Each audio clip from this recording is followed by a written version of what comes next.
What is the best mattress to sleep on for scoliosis? So someone's experience with scoliosis isn't always the same as somebody else's. And what we know about scoliosis, it's a highly variable condition. And very often the variability necessitates very customized approaches to making a treatment plan or even care effective. And this is true even during a patient's normal activities of daily life. Scoliosis symptoms can really depend on very different things. It can develop, of course, on the patient and the condition variables such as like age, such like where the curve is located, what type of scoliosis is, and of course the severity. What a patient feels is always not always the same as another person with scoliosis with the same size curve in the same location may feel. So their symptoms or what they're feeling as a result of the scoliosis is almost like a fingerprint. It is unique to that person, and there's no way to predict that if a patient has a curve this size in this location, they're going to feel this. But there are some things that we call generalities, that if somebody has a curve of this size and in this location, what's likely to occur, but doesn't always mean it will. But in general, the more severe the scoliosis is, meaning the bigger it is, the more likely it will create symptoms over time, and especially during the adult stage. We know progression during the adult stage is more likely to create pain and problems with function than progression during adolescent stage. So therefore, that's why we see a lot of patients with scoliosis that have the same size curve, but the progression happened during childhood as opposed to an adult stage, and that may affect what they're doing.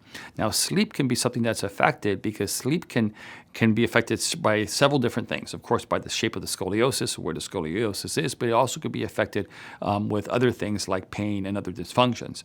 Now, when we look at severity, we know severity overall tends to be a predictor for problems as curves progress, and as they get bigger, they're going to more likely cause issues. Severity is normally measured by something called a Cobb angle. A Cobb angle is a measurement taken from an X-ray, and involves drawing lines from the top and of the curvature and the bottom of the curvature, and it's taking the most tilted vertebra in each direction and measuring angles, and these intersecting lines form an angle that's measured in degrees, and this classifies the scoliosis either as a mild, as a moderate, as a severe, or as a very severe scoliosis. Now, the more severe the scoliosis is, the more likely it is to cause noticeable postural deviations, and also the more progression that occurs in an adult, the more likely it is to cause pain and more likely to disrupt sleep and other functions in the adult stage. Now, like I said, scoliosis can affect sleep many different ways. One thing is the way it affects the shape of the body. Very often, especially a thoracic scoliosis, can affect the rib cage, and can affect the rib cage by causing the ribs to rotate and deform. And this deviation or misalignment in the rib cage can make it uncomfortable to lay down in certain positions. Very often, laying down flat on your back may be not as comfortable as somebody who didn't have scoliosis. Also, maybe laying on some sides may be less comfortable because the ribs are already rotated and they've changed shape, meaning compressing the ribs on one side may cause more pain or discomfort than laying on another side. This can also can happen as a result of sometimes the scoliosis as it progresses can cause compression to nerves and other tissues in the body, which can lead to pain. This can also disrupt sleep, meaning causing nerve pain or nerve pressure. The scoliosis can also cause, as the spine shifts and rotates, can cause muscles to become tight and spastic, and this can disrupt sleep as well. And of course, in severe cases, unfortunately, the scoliosis can affect more functional issues like breathing, and it can affect cardiovascular function. And as these curves get to this stage, it can be difficult to sleep properly because you can't get into a proper rhythmic breathing pattern to actually sleep well and sleep long. So therefore, scoliosis can affect sleep in many different ways, not just by having the shape of the spine affected. Now, the best position to sleep in with somebody with scoliosis could be slightly variable, but most of the time it's the same thing we rec for patients without scoliosis. So the best sleep positions in general are the same for patients who don't have scoliosis to patients that do have scoliosis. And normally, in general, the best way of sleeping for most patients is sleeping on your back. Flatten your back with very, very thin pillows supporting your head, and that allows the natural sideways curvatures to maintain in their normal alignment. Now, the problem is normally when you sleep on your back without scoliosis, the pressure points are very symmetrical. You have symmetrical pressure on your pelvis, symmetrical pressure on your low back, and your mid back, and on your cervical spine and your head. The problem with scoliosis is that the scoliosis will create asymmetrical pressure. So this asymmetrical pressure can sometimes make it harder for scoliosis patients to sleep on their back. And that's why we see sometimes patients that sleep on their stomach, which is by far the worst position to sleep in most cases. Because if you're sleeping on your stomach, this is where you'll be turning your neck and turning your body into position so you can breathe properly. And even though this is a worse position to sleep in, some scoliosis patients say, well, it's more comfortable for me to sleep this way because I don't feel the uneven pressure on my back and my pelvis. And therefore, in between the two is sleeping on your side. Sleeping on your side is what we say is kind of the middle ground. Like, okay, sleeping on your back is probably the best functionally. Sleeping on your stomach, sometimes scoliosis patients find that more comfortable because it removes the unnatural, uneven pressure they feel on their back. So sleeping on your side would be the next best way. And that's something that's going to be supporting on your head properly, and sometimes putting a spacer between your knees to help keeping your pelvis from rotating one way can also help. Now, understand that sleeping on your back is by the best. Now, sleeping on your back is directly influenced by what you're laying on, meaning if you're sleeping on a mattress that's overly firm, it's going to exacerbate what you feel in terms of uneven pressure. So sleeping on a mattress that has a little bit more give in it, that has a little bit less firmness initially, can allow somebody with scoliosis to lay in their back better than a mattress that's super firm.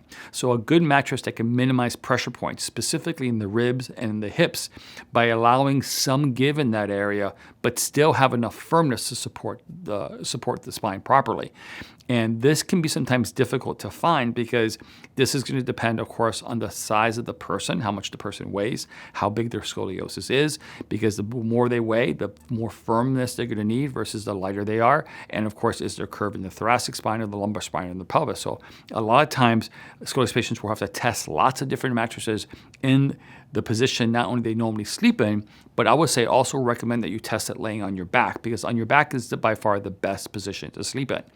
A good mattress will also help scoliosis patients deal with temperature regulation because there's more pressure on one side than the other. A lot of scoliosis patients will complain that that area of more pressure will get hotter. They'll feel more heat. So therefore, a mattress that could disperse the heat properly and not absorb heat can help patients with scoliosis actually sleep better. Now, we know sleep overall is very, very important. So even though sleeping on your back is by far the best position you're in, but if you just cannot do it, meaning you cannot be sleeping you can't fall asleep that way, then you have to sleep in any position possible. Because if you can't fall asleep, you can't deal with the challenges, especially with the challenges of a progressive scoliosis. But other health challenges may come up because you're not sleeping well. So we know a body that's well rested is more likely to have a positive outlook on life, more likely to have positive mindset, more likely to have a good attitude, and therefore any type of conservative treatment that you're trying to initiate for your scoliosis is more likely to be successful. Also, a body that's very well rested can also have more energy and keep up with the rigors of not only treatment but also of life. And we definitely know sleep helps bodies restore.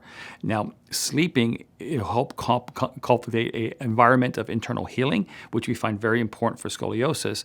But what's also very important about sleep is that it calms down your muscles, and it allows you to eliminate the compression of gravity. We know one thing, that when patients lay down with scoliosis, their curves most of the time will decrease. So if you have a 50-degree scoliosis while you stand, because you're dealing with the compression of gravity, when you're laying down, you're removing that compression and your curve might become now only 40 degrees. So laying down flat on your back allows you to decompress the scoliosis done. That's why we like patients. It's very important for scoliosis patients to be able to sleep for a decent amount of times because they're decompressing their scoliosis. Now, by far, the best way to be sleeping with scoliosis is if you're given some type of treatment option to sleep with. And the most common thing that most scoliosis patients are given to sleep with is something called a brace. Now, in our model, we're giving patients braces that actually help push on the spine, that help correct the scoliosis and reduce the curve. And this is actually now your sleep can become a treatment option to help deal with the underlying structural component of the scoliosis. So wherefore, when we remove treatment, that you'll be able to lay in your back more naturally and more normally like a patient without scoliosis can. So the best way to sleep for scoliosis patients while they're actively trying to reduce their curve is in their treatment that's normally involved a corrective brace. Now, there is also this thought as well, what if we only brace at night? Because there's a thing about sleeping with scoliosis that most growth also happens at night. Well, even though that is true, we know compression occurs during the day. So yes, nighttime bracing alone in some cases may be effective, but normally nighttime only sleeping bracing is not only a method to reduce the scoliosis, but the best way for a patient to sleep could be using their brace. And that will help eliminate a lot of the things that they feel when they don't have their brace on, sleeping on their current mattress or currently sleeping.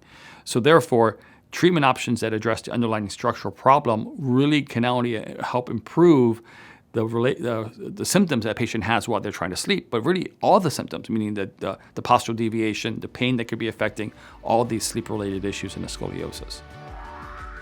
Thanks for watching. I hope you found this information helpful. If you'd like to hear about other topics and information on scoliosis, type in the comments below and let us know.